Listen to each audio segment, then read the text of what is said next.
World News, where we talk about electric vehicles, green energy, and the stock markets. Today, I'm going to be talking about the 13 cheapest electric vehicles. And this is for the United States. Obviously, there's cheaper ones in other countries, particularly in China. But here in the United States, we've got this article from Wealth of Geeks I'm going to review by Madison Cates. And in her article, it says the cheapest electric vehicles, and they're all still too expensive. And there's some truth to that. But we're going to go ahead and get into this. I like this article, and this is, you know, pretty good because there's a lot of EVs. There's actually 51 EVs for sale in the United States now. And, if you don't want to spend too much money, 'cause there's plenty, we all know that there's plenty of expensive ones that are 80 to $150,000. But here's where we can kind of start. So the Chevy Bolt EV is the first one on our list. And this is a big one from General Motors. So anyways, we've got a starting price of just 26,500, EPA range of 247 to 259 miles, good commuter vehicle, very inexpensive, and it's also eligible for your federal rebates. You start buying one of these in Colorado or in California, and you've got a pretty cheap automobile. You're going to save about almost 45% off, potentially, say 40% discount with the federal rebates next year. Going to be really exciting to see how the prices of some of these, how well some of these sell, particularly in those states. The next one is the Chevy Bolt EUV. Now, the difference here between the Bolt EV and the EUV, this one is just a hair more expensive at 27,800 and a range of 247. It's the same front wheelbase, but the back wheelbase is lengthened to make room for more space in the back seat. Our third entry is the Nissan Leaf. And I actually thought they'd stopped selling these in the United States for some reason, but this is one that's always available to buy inexpensively used, that's for sure. Doesn't have a crazy range, $28,140 price tag, EPA range of 149 to 212 miles. It's nice looking though. I love that color here on the Leaf. That certainly uh, is a nice look. Anyways, the longer range Leaf gets 212 miles on a full charge. Now, here's one. I've been a fan of the Mini Coopers. Okay, not so much necessarily as an EV, but they're really fun car to drive. It's really like a go-kart driven. They corner like nothing else. It's really fascinating to see. They're sharp-looking cars, and even for a really tall guy like me, it's not hard for me to drive one. They're really well designed inside. The British have been making these for like 60 years or something like that. I mean, it's crazy how long they've been around. And Mini's a BMW owned company. Anyways, starting price of 30,900. Here's a kicker. It only has a 114-mile range. So really just going to use this more as a local daily driver. It's still quite good for that. Uh, let's see. Now, this one is actually a hybrid. It's a plug-in hybrid, the Toyota Prius Prime.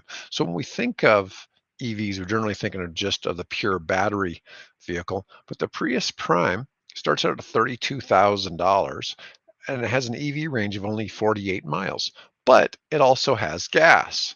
So if in the event you need more than that, you can just go fill up at the gas station but you can charge it at home, so you still get all the benefits of having an electric vehicle, but you also have the backup of the gas power, and so you can drive it on easier on road trips than you can with a regular EV. Next, we got the Hyundai Kona electric. Not a bad looking vehicle there from Hyundai. Let's see what we've got here. Price of 33,550, EPA range of 258 miles, and is technically it's a subcompact SUV, has more room than a sedan, but it's a little tighter than a normal SUV. Next, we got the Mazda MX-30. Not a bad looking vehicle by any stretch.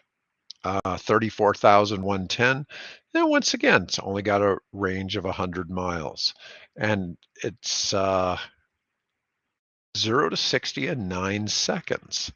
That's pretty slow for an EV, pretty slow for a gas-powered car too. So this may be a little bit limiting for some drivers, but it is a bit more spacious. So it does give you some more room than some of the other ones. The next is the Volkswagen ID.4. Let's see, with 38,995, 209 to 275-mile range. We're starting to creep up closer to the $40,000 price point here. Let's see. It's a compact SUV option that surprisingly comes in at number 6. Volkswagen isn't known for being cheap.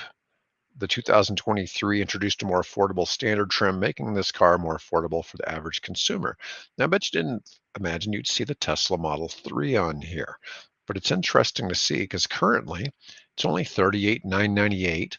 The base range version with rear-wheel drive has a range of 272 miles, and you can get them all the way up to the long range of 358. And it's also eligible for all of the rebates here in the United States, which makes it even more attractive. Once again, you start looking at California or Colorado, where you're getting $12,000 of rebates or 12.5 in rebates. You're taking a big chunk off of that price. You're taking 40% discount on that car. Kia Niro EV, not bad looking either. Nice look to it. 40,875 at 253 miles of range. Kia doesn't have a great reputation for quality, but they made some improvements here. Positioning as a powerful competitor in the affordable electric car market. Is a hatchback, has decent electric range, making a great option for daily driving. Now here's another hybrid, a Ford Escape plug-in hybrid. So we've got a SUV here. It's only got an EV range of 37 miles, but once again, it's got the gas power as well. Starting price 40,500. Once again, you plug this in at home, get your 37 miles juiced up. And when it's only that much, you don't even need a special charger for that. So it's kind of a nice setup, but you need to rely on gasoline if you're driving more than 37 miles a day. The Hyundai Ioniq 6. Let's see what we got here. 42.7 and 240-mile base range. That's pretty nice. It's most comparable to the Model 3.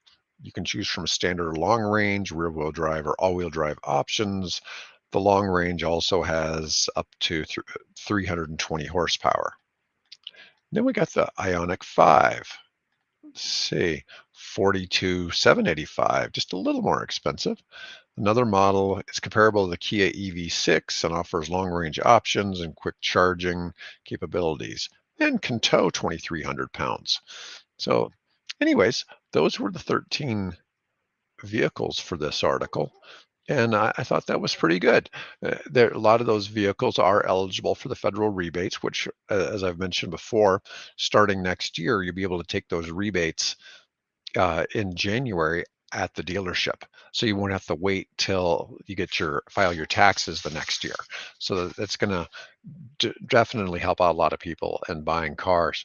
One of the things is interest rates have gone up. So car payments are tougher because of interest rates. And the idea of raising the interest rates is to prevent sales with financing, or to make it less attractive. And so the idea there is to slow down inflation. So what's happening is we are seeing some price rollbacks in the prices of cars as a result of this, which has been good. But at the same time, interest rates are really out of sight, and the tax rebates will certainly help with that. Anyways, as usual, if you enjoyed this, please like and subscribe so that we can keep making more videos like this. Otherwise, I hope